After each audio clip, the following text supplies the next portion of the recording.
Il est bientôt 17h, merci d'être avec nous en direct sur BFM TV dans l'après-midi info à la une de l'actualité. Une deuxième médaille d'or pour l'équipe de France au JO en VTT. Pauline Ferrand-Prévot décroche le titre olympique, le premier de sa carrière, grande favorite de l'épreuve. Elle réalise son rêve à 32 ans. C'est la 5e médaille pour la France. Dans un instant, nous serons avec la ministre des Sports et missionnaire Amélie Oudéa-Castéra.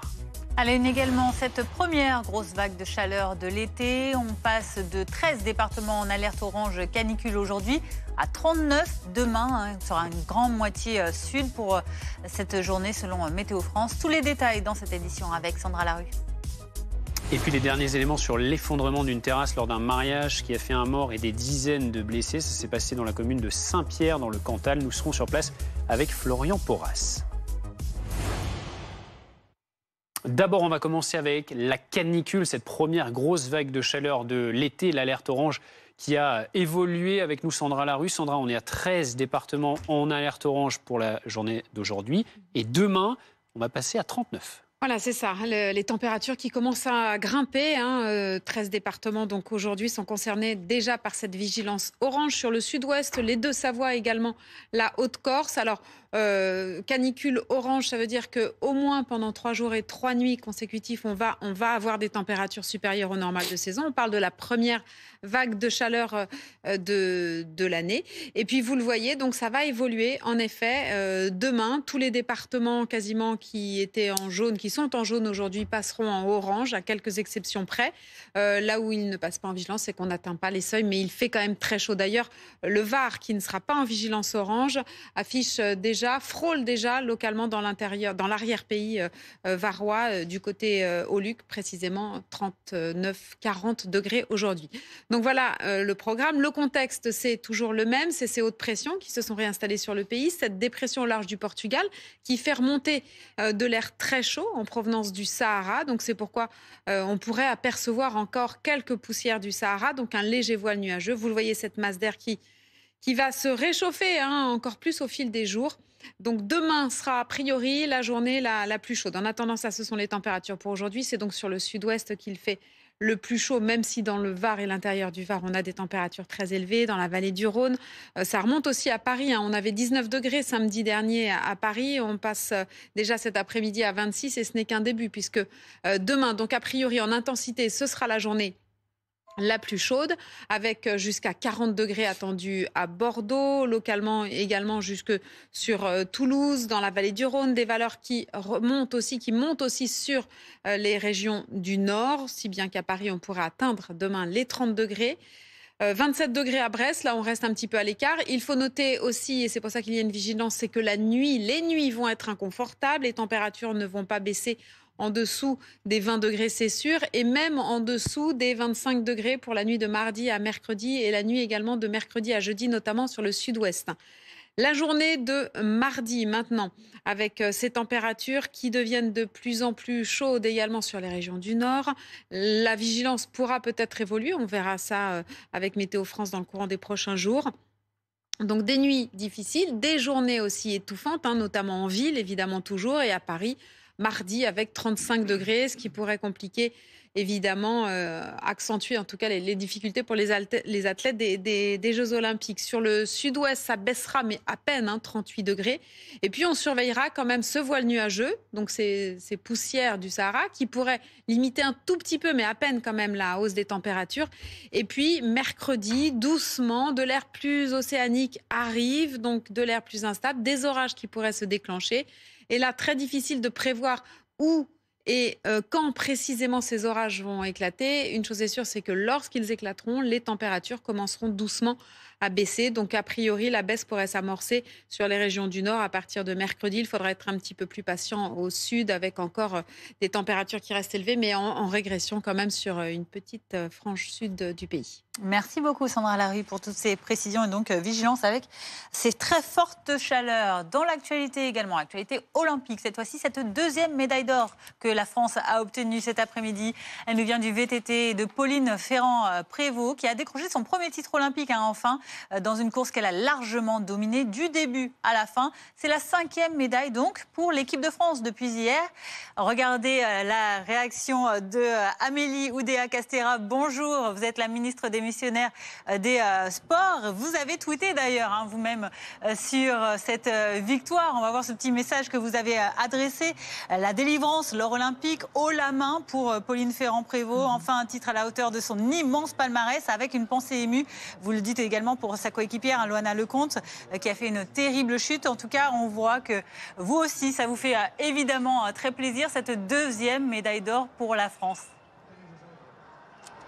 Absolument, et puis la première en individuel, et on est forcément très très content pour Pauline parce que c'est une championne exceptionnelle. Elle avait gagné de nombreux titres mondiaux, mais il lui manquait ça, il lui manquait une immense réussite comme ça aux Jeux Olympiques. Elle le fait à la maison, elle s'était préparée d'une manière absolument exemplaire, à tel point qu'elle disait tout à l'heure en sortant de sa course, j'étais un robot, j'étais tellement préparée, j'étais tellement engagée, tellement concentrée que voilà, ça pouvait pas lui échapper.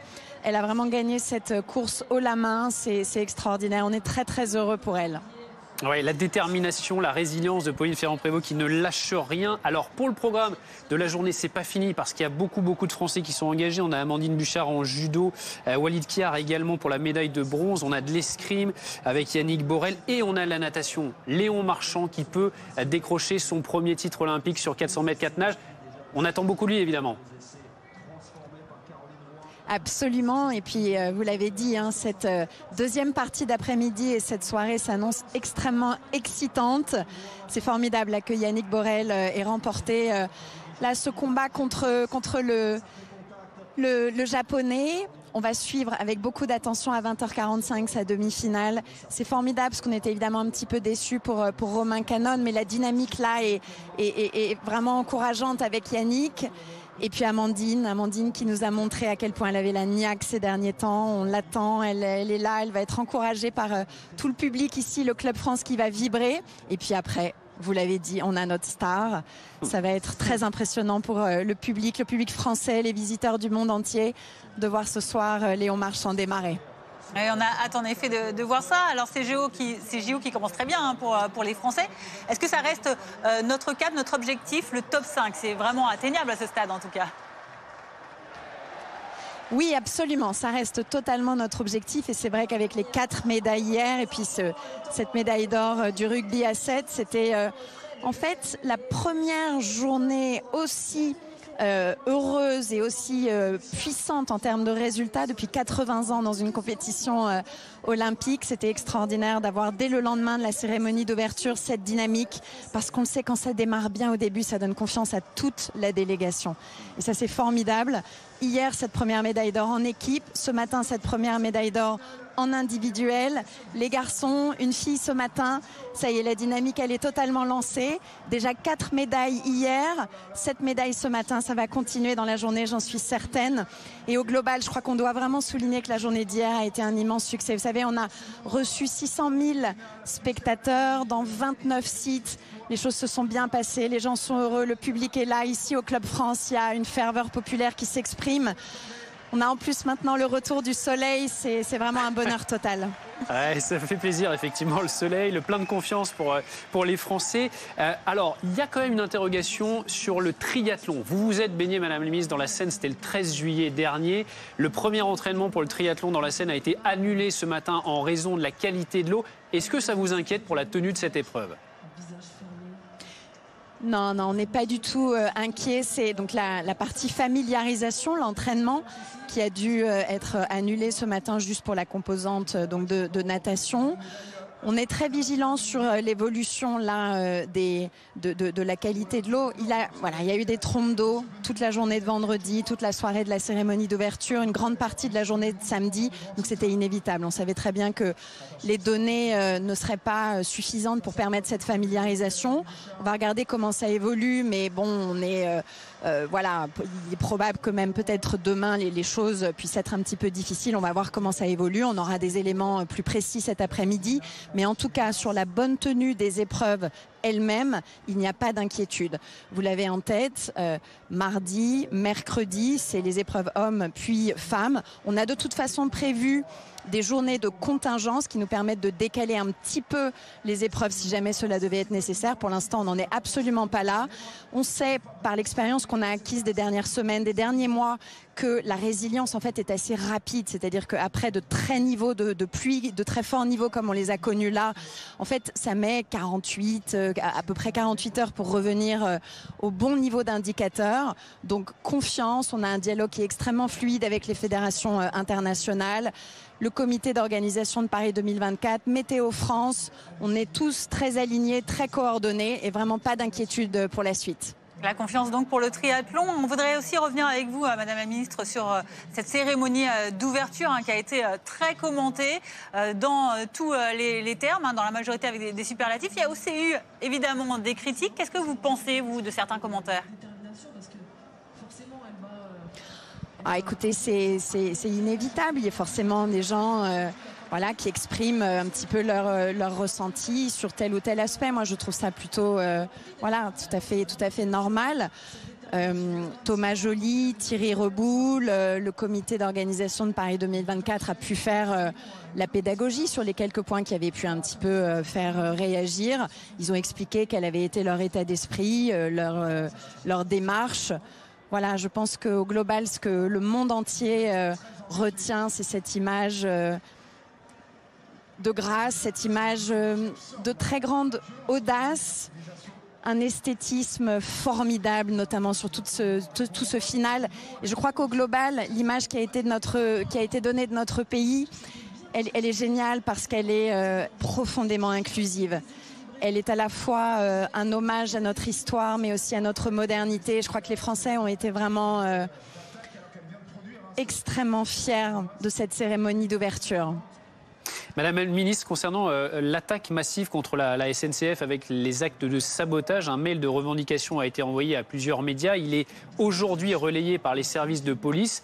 La police qui établit clairement un lien entre les Jeux Olympiques et le sabotage. Est-ce que vous en savez plus sur les auteurs et est-ce que vous avez des inquiétudes sur d'autres actes qui viseraient les JO ?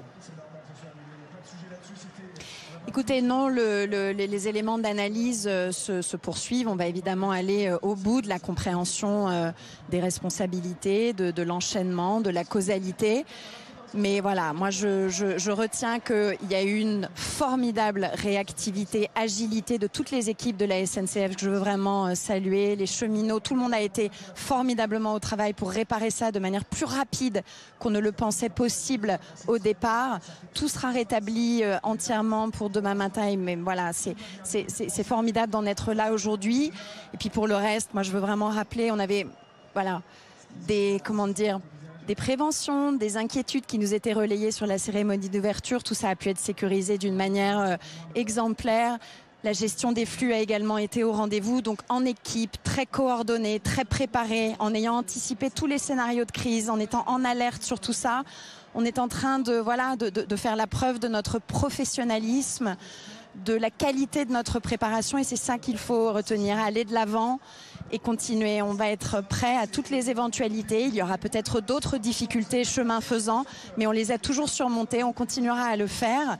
Et encore une fois, là, ce qu'on sent, c'est une ferveur populaire. C'est vraiment ces spectateurs qui sont là, qui sont profondément heureux, des audiences records sur les télévisions, un spectacle de toute beauté, des sites qui sont iconiques, et encore une fois, cette cérémonie d'ouverture qui a projeté une image absolument exceptionnelle de notre pays dans le monde entier. On a vu toutes les unes de presse internationale. Les superlatifs qui ont été utilisés, c'est extraordinairement valorisant pour notre pays et va continuer d'améliorer son attractivité pour l'avenir. Donc tout ça est pour l'instant une formidable réussite. Il faut continuer en restant extrêmement concentrés tous. Merci. Mais on est en train de tenir toutes nos promesses. Merci en tout cas, Amélie Oudéa-Castéra, ministre démissionnaire des Sports et des Jeux Olympiques et Paralympiques, pour le temps que vous nous avez accordé. Dans l'actualité également sur BFM TV à 17h13 et à ce mariage qui a tourné au drame hier dans le Cantal. Une terrasse d'une salle polyvalente s'est effondrée, des dizaines de personnes étaient présentes. Bilan, un mort et de nombreux blessés. Florian Porras, vous êtes dans cette petite commune de Saint-Pierre. Vous êtes très précisément à l'endroit où ce drame s'est déroulé. Que s'est-il passé ? Ça s'est passé autour de 18h hier. On est donc un peu moins de 24 heures après les faits. Et vous voyez, la scène est encore figée sur cette terrasse de cette salle des fêtes. Il y a encore des coupes de champagne remplies, des bouteilles sur les tables qui laissent un peu imaginer la scène. L'apéritif venait de démarrer lorsque soudain tout un pan de cette terrasse s'est effondré. Vous voyez ce trou béant sur ces images de Margot Sève. Il y avait une quarantaine de personnes sur cette terrasse qui sont toutes tombées en même temps. Elles ont été blessées. 4 ont été blessées grièvement et une femme de 69 ans qui faisait partie de la famille du mari est décédée. Depuis que nous sommes arrivés ici, autour de cette salle des fêtes avec Margot Sève, on voit passer des habitants de cette commune de Saint-Pierre, commune de 150 habitants entre le Cantal et la Corrèze. On voit passer ces habitants qui, pour beaucoup, s'étaient déjà trouvés sur cette terrasse. Pour certains, il y a quelques jours, lors des festivités du 14 juillet. Personne n'avait remarqué le moindre souci sur cette terrasse. Personne ne comprend ce qu'il s'est passé. Tout le monde est un peu sous le choc. C'est le cas des 2 habitantes qu'on a pu rencontrer, que je vous laisse écouter. Oui, alors pour ma part, moi ça fait 46 ans que j'habite sur la commune et jusqu'à présent tout se déroule bien sur le site du lac, autour du lac. La salle des fêtes était quand même assez réservée, donc les gens viennent ici pour s'amuser, pour célébrer les fêtes qu'il y a à célébrer.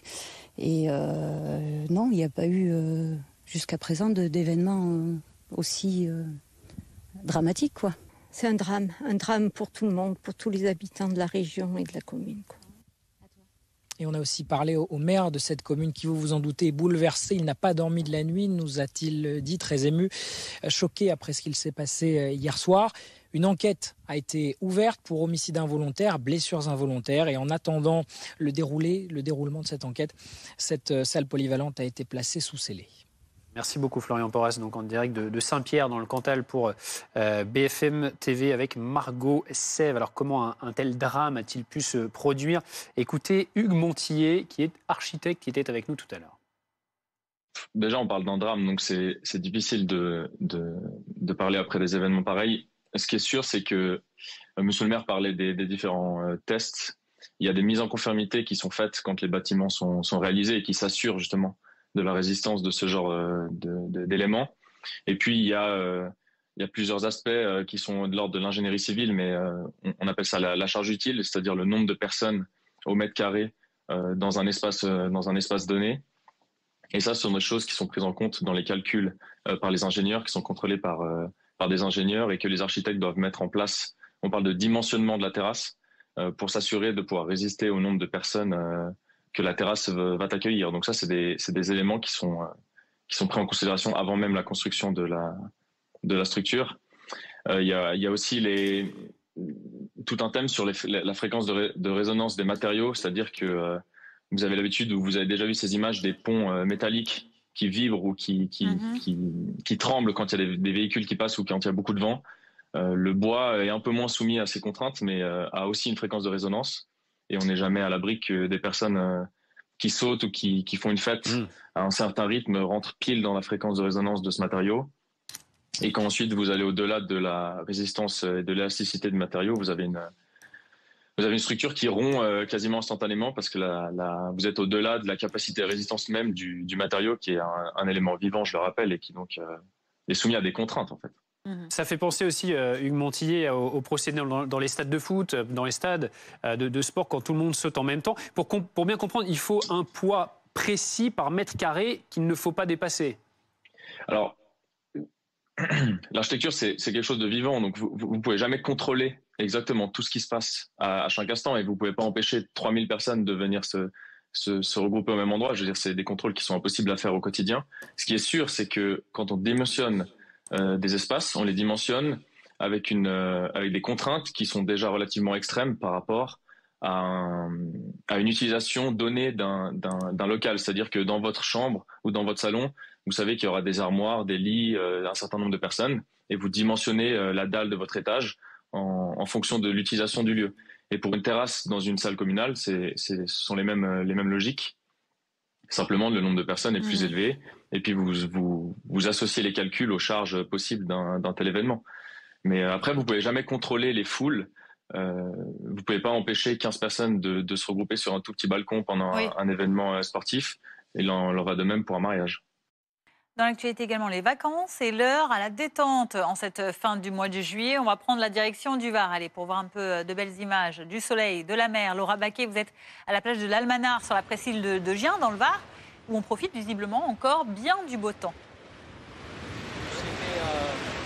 Ah oui, les vacances sont bien entamées ici. On profite de l'été sur cette plage qui est considérée comme l'une des plus belles plages d'Europe. Pourquoi ?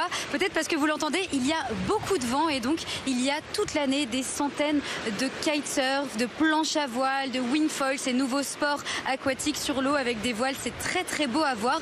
Mais ça n'empêche pas évidemment les vacanciers de profiter pleinement de la plage. Mais attention, ce qui peut être un petit peu dangereux avec ce vent qui souffle, c'est qu'on pense qu'il n'y a pas de soleil. Il fait encore 32 degrés à l'heure où je vous parle, à 17h passées. Alexandra, vous êtes bonjour avec votre famille pour profiter de l'été depuis cet après-midi. Comment ça se passe un dimanche aussi radieux ? Tout se passe bien, on a beau temps ici. Nous sommes venus en passer le dimanche en famille, tous les 4, à l'Almanar. Et on a eu l'opportunité d'avoir ramassé des coquillages pour pouvoir les mettre dans l'aquarium. Oui, ils sont super beaux les coquillages, ça c'est un petit peu l'activité de l'été, c'est ça la pêche aux coquillages ? Oui, c'est souvent, on fait ça souvent. Surtout quand les enfants ils sont contents, ils ramassent les coquillages. Et on voit que vous avez emmené tout un matériel, les vacances c'est ça aussi en fait, c'est tout un bazar à trimballer. Les bouées, les brassards également, les ballons parce qu'il y a un volet pas loin. On a la chance aussi d'avoir un monsieur à proximité avec une petite charrette, les chouchous, les beignets, les glaces, les boissons fraîches, franchement c'est cool. Nous avons de la chance d'être dans le sud. Alors, on vous souhaite en tout cas de bien profiter de la fin de journée. C'est vrai qu'ici, il y a beaucoup d'odeurs qui rappellent les vacances, la crème solaire, les chouchous, les beignets, le sel. De quoi profiter encore très longtemps car les températures vont rester élevées jusqu'à la fin de la semaine au moins. On va vous rejoindre. Attendez-nous, Laura, on arrive. Merci beaucoup, Laura Baquet, donc hier pour BFM TV avec Simon Pires de Souza. Dans l'actualité également, les suites de l'attaque massive contre la SNCF. On en parlait il y a quelques instants avec Amélie Oudéa-Castéra. Les réparations sont terminées selon la SNCF. Le trafic va reprendre normalement demain. Aujourd'hui, ça donne ça 9 trains sur 10 sur l'axe Atlantique, 3 sur 4 sur l'axe Nord. La politique à présent avec cette interview dans la tribune dimanche de Lucie Castet, la candidate désignée du nouveau Front Populaire à Matignon. On en parle avec Alexis Cuvillier du service politique BFM TV.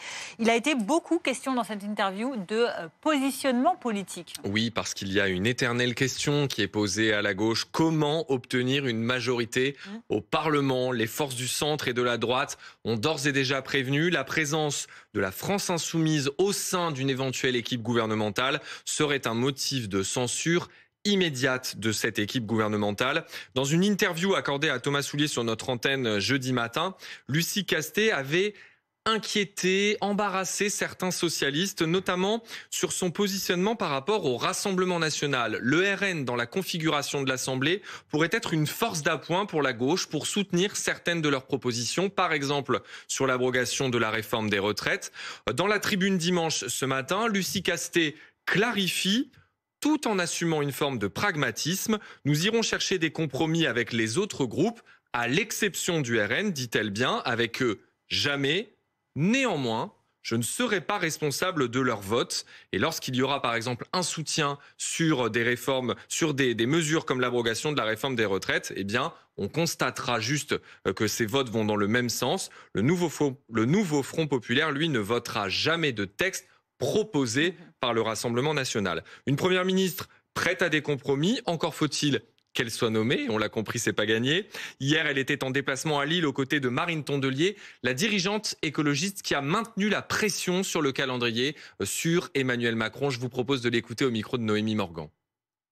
La nouvelle rumeur en ville, c'est que Lucie Castet ne sera jamais nommée, mais vous savez qu'on n'a plus d'un tour dans notre sac, qu'on n'a plus d'une corde à notre arc, et donc on est très déterminés. Et vous voyez, il va falloir expliquer aux gens là-bas qu'on nomme pas de Premier ministre du nouveau Front Populaire, alors que c'est ce que l'élection a donné. Donc c'est ça que Emmanuel Macron doit savoir. On voit bien dans ses dernières interventions, regardez bien son visage, regardez ses yeux, il est dans les cordes. Et nous, on en a encore sous la pédale, et beaucoup. Vous voyez, Marine Tondelier est très remontée.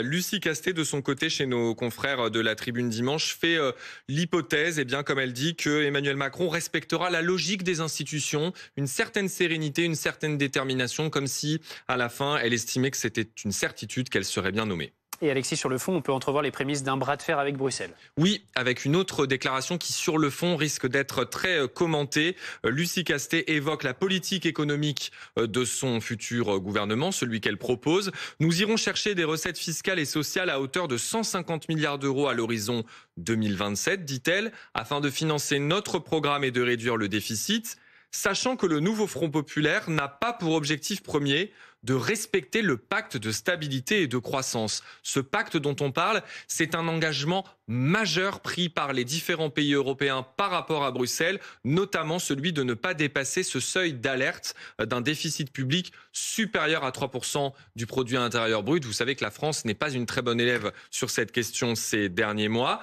Là-dessus, Lucie Castet semble assumée, ça risque d'inquiéter dans d'autres capitales européennes. Concernant son programme, elle évoque plusieurs propositions, une grande réforme fiscale, grosso modo, si je simplifie, faire davantage payer les plus hauts revenus, limiter, voire même baisser les impôts pour les autres. Elle souhaite également une mesure de fiscalisation des expatriés qui pourraient tout de même payer des impôts au fisc français et confirme qu'il y aura peut-être moins de subventions pour les entreprises. Et là aussi, ça peut être un motif d'inquiétude, notamment pour le MEDEF, qui a exprimé un certain nombre de réserves, c'est le moins qu'on puisse dire, sur le programme du NFP cette semaine. Merci pour ce décryptage, Alexis Cuvillier. Tout de suite, c'est aux vacances. Passez à votre programme aussi facilement que ça avec Ulysse. Ulysse, et c'est réglé.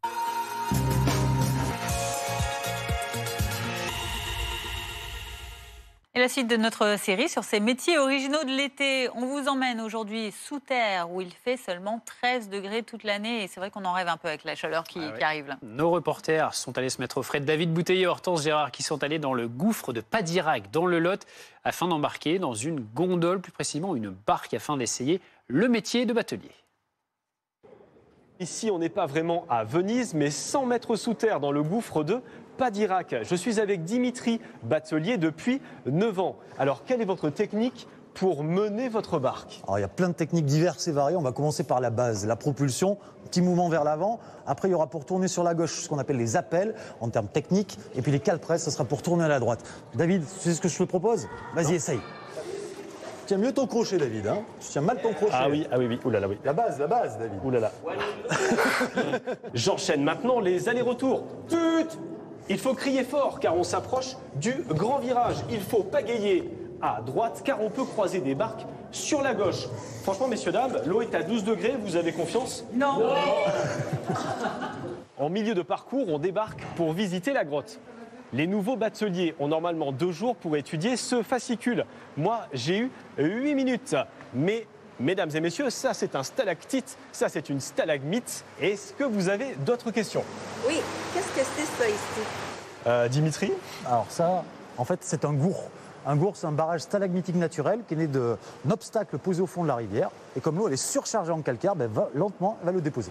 Retour dans la barque. Alors ici, on peut faire jusqu'à 20 allers-retours dans la journée, ce qui représente 20 km. Durant la haute saison, on peut compter jusqu'à 70 bateliers, un peu meilleurs que moi.